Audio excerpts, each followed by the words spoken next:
আজকের ব্লগে totally amazing হতে যাইতেছে। আজকে অনেকগুলো অ্যাক্টিভিটি আছে। তো প্রথমেই আমরা আমাদের পাখিদের জন্য খাবার নিয়ে নিছি, একদম নতুন খাবার আমি কিনে আনছি আজকে। যেহেতু ফ্রাইডে আজকে কিন্তু মাস্টার কেজটা ক্লিনিংও করতে হবে, কারণ প্রতি উইকে ফ্রাইডেতে আমি কেজগুলোকে ক্লিন করি। তো আজকে আমি পর্যাপ্ত পরিমাণে এখন খাবার নিয়ে নিব, খাবার নিয়ে দেন আমরা আমাদের রুফটপে যাব পাখিদেরকে খাবার দেওয়ার জন্য। আর পাখিদের হালকা পাতলা তোমাদের একটু আপডেট দিব। তবে আজকের মূল আমাদের ব্লগের কিন্তু আকর্ষণ হচ্ছে আমাদের গাপ্পি সেটআপ। তো আমরা যে মিনি অ্যাকুয়ারিয়ামের সেটআপগুলো দিছিলাম, ওই অ্যাকুয়ারিয়ামের সেটআপের গাপ্পির সেটআপটা দিব। তো প্রথমতই আমরা আমাদের যে মাস্টার কেজের পাখিগুলো আছে, ওই পাখিগুলোর জন্য খাবার নিয়ে নিছি, মুরগির জন্য ফিড নিছি, আর কবুতর আর যে বার্জিকাল লাভবার্ড আছে ওদের জন্য কাউন আর অন্যান্য সিডের একটা মিক্সচার নিয়ে নিছি। সো প্রথমতেই আমি যাওয়ার পর ঘুঘু পাখিগুলো যেগুলো আছে ওগুলোকেও আমি একটু টেম করার চেষ্টা করতেছিলাম, কজ ওরাও এখন আমাকে দেখে আর ভয় পায় না।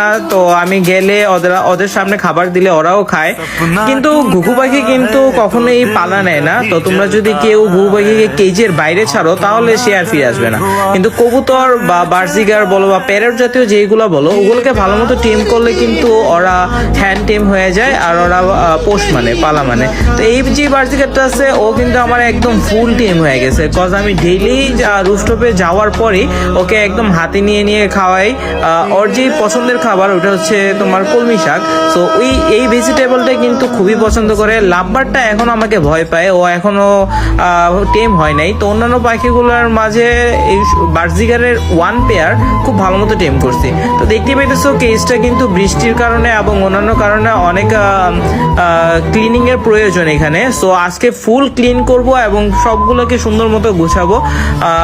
এরপর আমরা যাব আমাদের অ্যাকুয়ারিয়াম সেটআপ দিতে। তো ওদের ফেভারিট খাবার যে ভেজিটেবলস, ওই ভেজিটেবলসটা আমি নিয়ে আসি। তো নিয়ে আসার পর সবগুলোকে ভেজিটেবলস দেওয়া হয়, সবগুলো পাখিকে ভেজিটেবলস দিয়ে এক এক করে। অ্যান্ড দেন আমরা যাব আমাদের অ্যাকুয়ারিয়ামটা সেটআপ দিতে। তো এর আগের ভিডিওতে কিন্তু আমরা আমাদের যে অ্যাকুয়ারিয়ামগুলো ছিল ওগুলো সবগুলো ক্লিন করছিলাম, নিউ পানি দিছিলাম, দেন আমরা প্ল্যান্ট লাগাইছি, বিভিন্ন ধরনের যে আমাদের গাছগুলো ছিল ওই গাছগুলোকে কিন্তু আমরা রোপণ করছি, তারপরে বায়ো রিং দিছি। তো অনেকগুলো অ্যাক্টিভিটি ছিল, ওই ব্লগটাও তোমরা চেক করতে পারো। তো আজকে আমরা এই যে এখানে আমাদের দুইটা পুকুর আছে, এই পুকুরে কিন্তু আমরা গাপ্পির চাষ করি। তো এখানে বিভিন্ন ভ্যারাইটির মিক্স গাপ্পি আছে আর কিছু ফ্লোটিং প্ল্যান্ট আছে। তো আমরা সবগুলা গাপ্পি থেকে আমরা অ্যাডাল্ট টাইপের কিছু গাপ্পি নিব যেগুলো একটু মাল্টি কালারের হয়। তো এই গাপ্পিগুলোর সাথে সাথে একটা মলিও কিন্তু আমাদের আছে, তো একজন মলি ফিশও নিয়ে নিব। তো আমরা সবগুলা কাপের মধ্যে এক এক করে কিন্তু মেল আর ফিমেল বেছে বেছে নিয়ে নিচ্ছি।